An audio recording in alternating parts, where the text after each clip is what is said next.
की है। Early voting जारी है और लोग पोस्टल बैलेट के जरिए मतदान कर रहे हैं। अर्ली वोटिंग करने वालों में पूर्व राष्ट्रपति बराक ओबामा भी शामिल हैं। देश के कई राज्यों में अर्ली वोटिंग चल रही है, तो वहीं इधर फाइनल वोटिंग से पहले डोनाल्ड ट्रंप की जनसभाएं भी बढ़ चुकी हैं। अब ट्रंप रोजाना 3 जनसभाएं कर रहे हैं और स्विंग स्टेट्स में पूरी ताकत झोंक रहे हैं। दिखाते हैं आपको कैसे।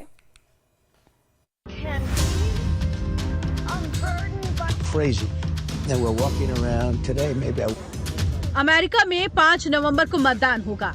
भारत के मुताबिक ये वोटिंग 6 नवंबर को होगी, लेकिन इससे पहले ही अमेरिका में एडवांस पोलिंग जारी है। ये ठीक वैसे ही जैसे भारत में पोस्टल बैलेट से मतदान होता है। ये वोटिंग अमेरिका के कई राज्यों में चल रही है। देश के 47 राज्यों में अर्ली वोटिंग जारी है। अब तक 1,51,00,000 से ज्यादा लोग अर्ली वोटिंग में शामिल हो चुके हैं। अर्ली वोटिंग डाक के जरिए की जाती है। अमेरिका में अर्ली वोटिंग में डेमोक्रेट्स का दबदबा रहता है, लेकिन इस बार कुछ राज्यों में रिपब्लिकन पार्टी की अर्ली वोटिंग में बढ़त लेने की खबरें आ रही हैं। अर्ली वोटिंग के रुझानों के आधार पर ही दोनों पार्टियां वोटर्स के बीच जाकर उन्हें लुभाने की कोशिश कर रही हैं। डोनाल्ड ट्रंप समर्थक एलोन मस्क तो रोजाना एक शख्स को करोड़पति भी बना रहे हैं। एलोन मस्क रोजाना अर्ली वोटिंग करने वाले किसी एक शख्स को $1 मिलियन का चेक दे रहे हैं। भारतीय करेंसी में ये रकम 8,40,00,000 रुपए बैठती है। ये स्कीम देश के साथ स्विंग स्टेटस के लिए लागू की गई है। हालांकि एलोन मस्क के इस कैंपेन पर भी टिम बॉल्स ने सवाल उठाए हैं। टिम बॉल्स कमला हैरिस के वाइस प्रेसिडेंट सेलेक्टर हैं। Literally the richest man in the world, spending millions of dollars to help Donald Trump buy an election. Now look, they're saying the quiet parts out loud now because Donald Trump has already promised that he would put Elon in charge of government regulations that oversee the businesses that Elon runs. That's a hell of a buy. He could spend billions to make more than $10 billion on the back end.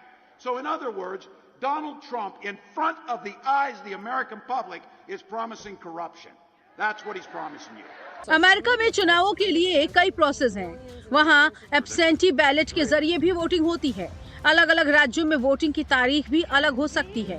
US के कई राज्यों में voters चुनावों से पहले ही polling centre पर जाकर भी वोट डाल सकते हैं। यूएस के वर्जीनिया में 20 सितंबर से ही वोटिंग जारी है। यहाँ 5 नवंबर तक मतदान चलेगा, जबकि विस्कॉन्सिन में अब तक वोटिंग शुरू नहीं हुई है। जॉर्जिया और नॉर्थ कैरोलिना में 15 अक्टूबर से प्रारंभिक मतदान शुरू हुआ है। दोनों राज्यों को मिलाकर 12 लाख से ज्यादा लोग अर्ली वोटिंग में शामिल हो चुके हैं। अमेरिका में अर्ली वोटिंग का खासा ट्रेंड रहा है।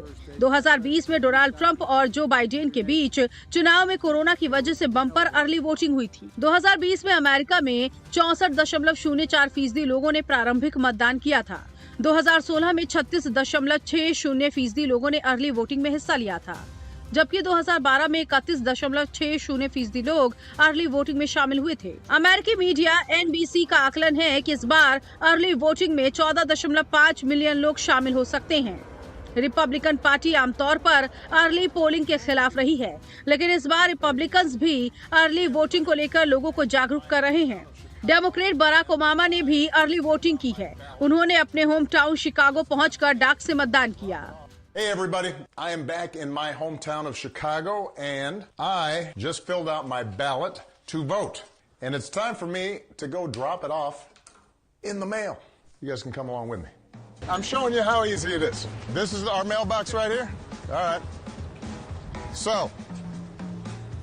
filled out my ballot.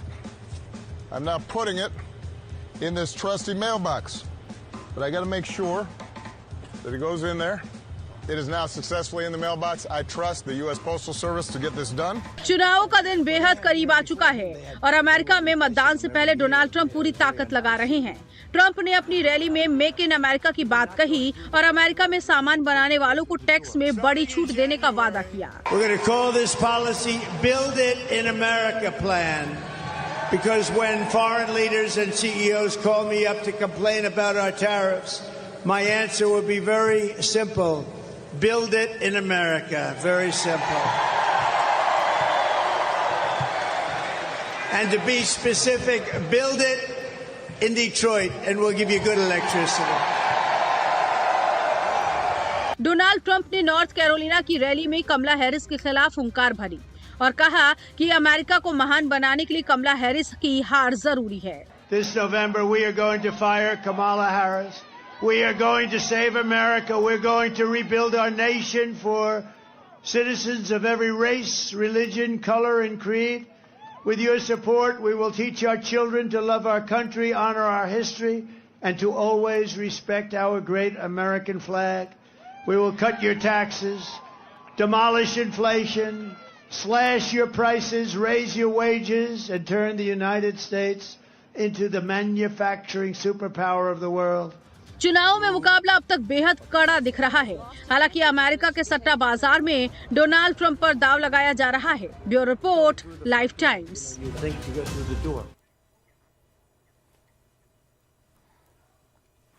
Diwali नजदीक है